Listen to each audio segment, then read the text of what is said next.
before about ideological subversion. That is a phrase that I'm afraid some Americans don't fully understand. When the Soviets used the phrase ideological subversion, what do they mean by it? Ideological subversion is the process which is legitimate, overt, and open. You can see it with your own eyes. All you have to do, all American mass media has to do, is to unplug their bananas from their ears, open up their eyes, and they can see it. There is no mystery. There is nothing to do with espionage. I know that espionage intelligence gathering looks more romantic. It sells more deodorants through the advertising, probably. That's why your Hollywood producers are so crazy about James Bond type of thrillers. But in reality, the main emphasis of the KGB is not in the area of intelligence at all. According to my opinion and opinion of many defectors of my caliber, only about 15% of time, money, and manpower is spent on espionage as such. The other 85% is a slow process which we call either ideological subversion or active measures, активные мероприятия in the language of the KGB, or psychological warfare. What it basically means is to change the perception of reality of every American to such an extent that despite of the abundance of information, no one is able to come to sensible conclusions in the interests of defending themselves, their families, their community, and their country. It's a great brainwashing process which goes very slow, and it's divided in 4 basic stages. The first one being demoralization. It takes from 15 to 20 years to demoralize a nation. Why that many years?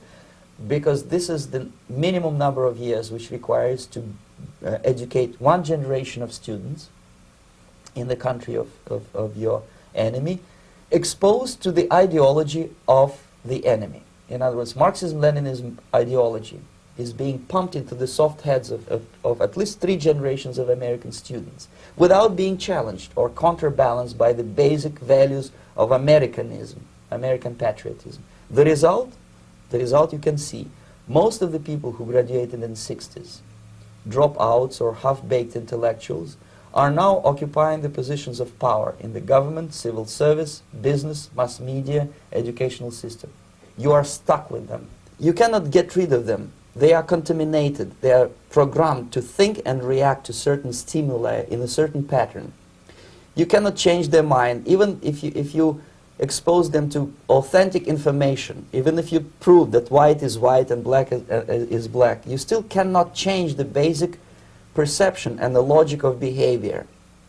In other words, these people, the process of demoralization is complete and irreversible. To get rid society of these people, you need another 20 or 15 years to educate a new generation of patriotically minded and common sense people who would be acting in favor and in the interests of United States society.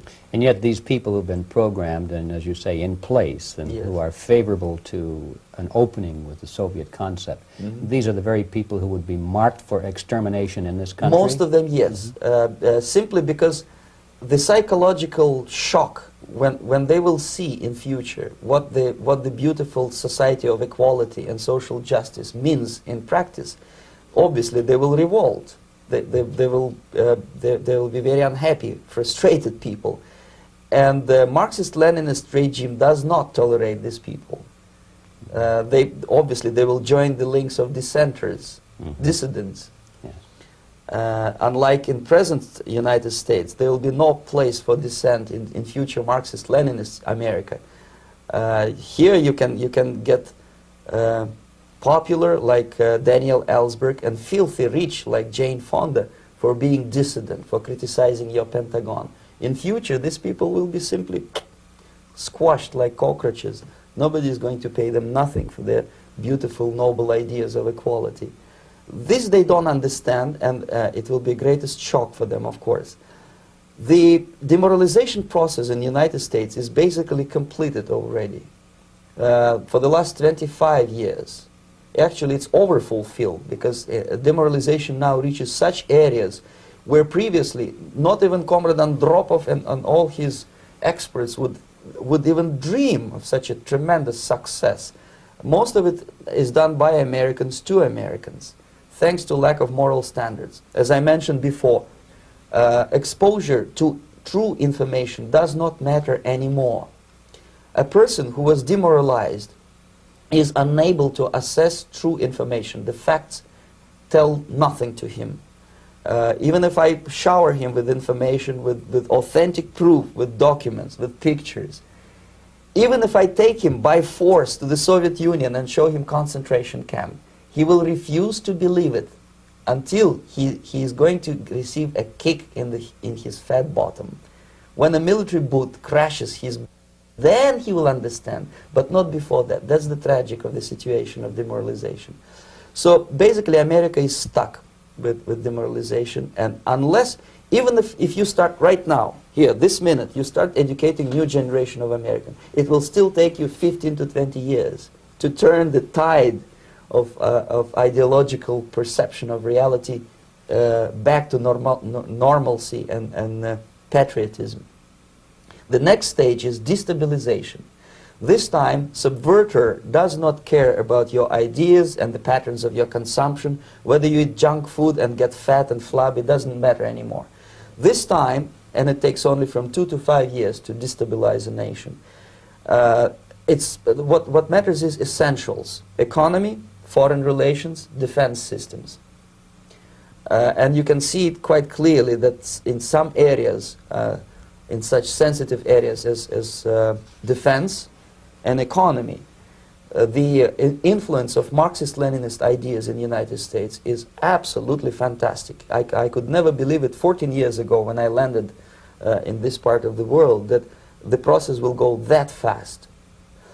The next stage, of course, is crisis. It may take only up to 6 weeks to bring a country to the verge of crisis. You can see it in Central America now. And after crisis, with a violent change of power, structure, and economy, you have so-called the period of normalization. It may last indefinitely. Normalization is a cynical expression borrowed from Soviet propaganda. When the Soviet tanks moved into Czechoslovakia in '68, Comrade Brezhnev said, "Now the situation in brotherly Czechoslovakia is normalized." This is what will happen in the United States if you allow all these schmucks to bring the country to crisis, to promise people all kind of goodies and the paradise on earth, to destabilize your economy, to eliminate the principle of free market competition, and to put a big brother government in Washington, D.C., with benevolent dictators like Walter Mondale, who will promise lots of things, never mind whether the promises are fulfillable or not.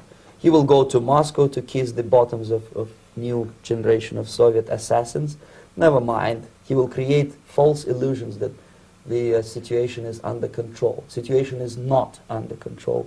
Situation is disgustingly out of control. Most of the American politicians, media, and educational system trains another generation of people who think they are living at a peacetime. False. The United States is in the state of war, undeclared total war against the basic principles and the foundations of this system. And the initiator of this war is not Comrade Andropov, of course. It's the system. However ridiculous it may sound, the world communist system, or the world communist conspiracy, whether I scare some people or not, I don't give a hoot. If you are not scared by now, nothing can scare you. But you don't have to be paranoid about it. What actually happens now, that unlike myself, you have literally several years to live on unless the United States wake up. The time bomb is ticking. With every second, the disaster is coming closer and closer. Unlike myself, you will have nowhere to defect to, unless you want to live in Antarctica with penguins. This is it. This is the last country of freedom and possibility. Okay, so what do we do? What is your recommendation to the American people? Well, the immediate thing that comes to my mind is, of course, There must be a very strong national effort to educate people in the spirit of real patriotism, number one. Number two, to explain them the real danger of socialist, communist, whatever, welfare state, big brother government. If people will fail to grasp the impending danger of that development, nothing ever can help United States. You may kiss goodbye to your freedom, including freedoms to homosexuals, to prison inmate. All this freedom will vanish, evaporate in 5 seconds, including your precious lives. The second thing, the moment at least part of United States population is convinced that the danger is real, they have to force their government. And I'm not talking about sending letters, signing petitions, and all this beautiful, noble activity. I'm talking about forcing United States government to stop aiding communism. Because there is no other problem more burning and urgent than to stop the Soviet military-industrial complex from destroying whatever is left of the free world. And it is very easy to do. No credits, no technology, no money, no political or diplomatic recognition, and of course no such idiocy as grain deals to USSR. The Soviet people, 270 millions of Soviets, will be eternally thankful to you if you stop aiding a bunch of murderers who sit now in Kremlin and whom President Reagan respectfully calls government. They do not govern anything, least of all such complexity as the Soviet economy. So basic, two very simple, maybe too simplistic answers or solutions, but nevertheless they are the only solutions. Educate yourself, understand what's going on around you. You are not living at the time of peace. You are in a state of war, and you have precious little time to save yourself. You don't have much time, especially if you are talking about young generation. There's not much time left for convulsions to the beautiful disco music. Very soon it will go, just overnight. If we are talking about capitalists or wealthy businessmen, I think they are selling the rope on which they will hang very soon. If they don't stop, if they cannot curb their unsettled desire for profit, and if they keep on trading with the monster of the Soviet communism, they are going to hang very soon. And they will pray to be killed, but unfortunately they will be sent to Alaska probably to manage industry of slaves. It's simplistic. I know it sounds unpleasant. I know Americans don't like to listen to things which are unpleasant. But I have defected not to tell you the stories about such idiocy as microfilm, James Bond type espionage. This is garbage. You don't need any espionage anymore. I have come to talk about survival. It's a question of survival of this system. You may ask me, what is it in for me? Survival, obviously, because unlike, as I said, I am now in your boat. If we sing together, we'll sing beautifully together. There is no other place on this planet to defect to.